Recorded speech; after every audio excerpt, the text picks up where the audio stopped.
All right, so I know you guys love when we get into the really thought-provoking sci-fi, especially with that kind of gothic, spooky edge. Definitely. Always a fun mix. Yeah, so we're diving into Bong Joon-ho's new film, Mickey 17. Oh, yeah, I've heard of this one. And we've got some analysis here that suggests it could be a total sci-fi gothic masterpiece.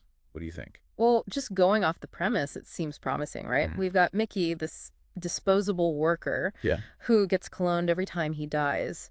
But the kicker is he retains all of his memories from his past lives. that's wild. Talk about existential baggage. No kidding. And it's right there, isn't it? That sense of the unnatural, messing with life and death, all the consequences, maybe even the creator's responsibility. It all feels very, very gothic. Yeah, I see what you mean.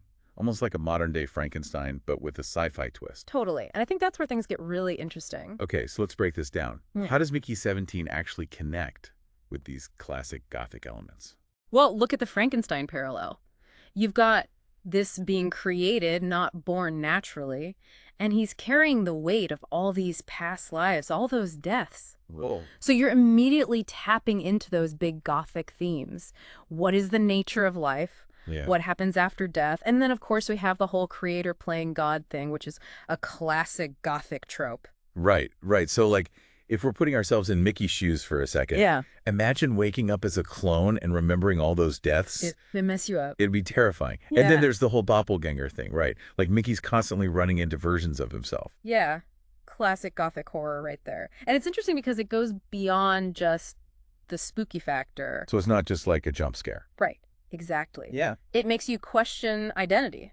Like, what makes you you if there's a bunch of copies walking around? Yeah. And that's something the Gothic genre has always been fascinated by. Right. Like that dark side of our personality, the part of ourselves we maybe don't want to face. Totally. And in Mickey 17, it could be even more intense because Mickey's literally confronting his past selves, all the mistakes, the pain, everything.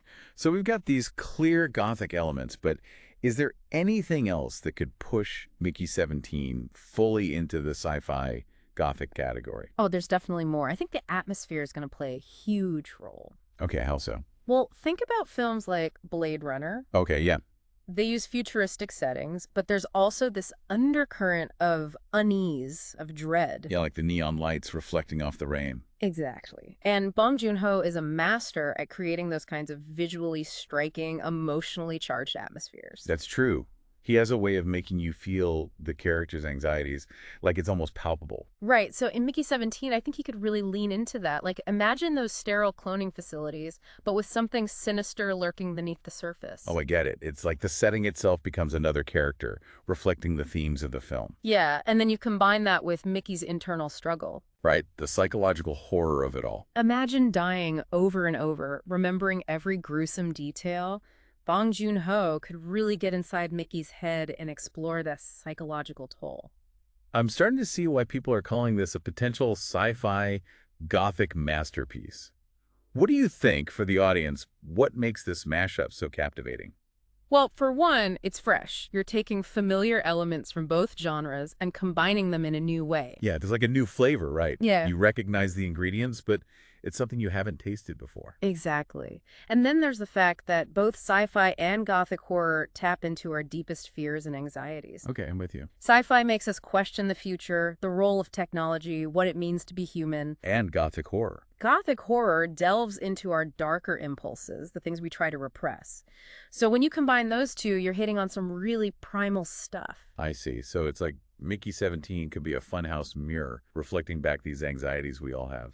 Absolutely. And in the hands of a visionary director like Bong Joon-ho, it's bound to be visually stunning and emotionally resonant. Yeah.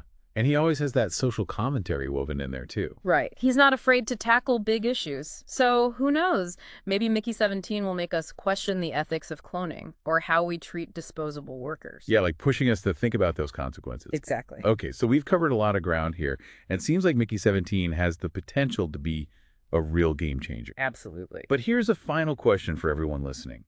What if this whole sci-fi Gothic thing goes too far? Like, could it alienate fans of traditional sci-fi? Or could this blend actually bring in a wider audience? What do you guys think? Hit us up on social media and let us know.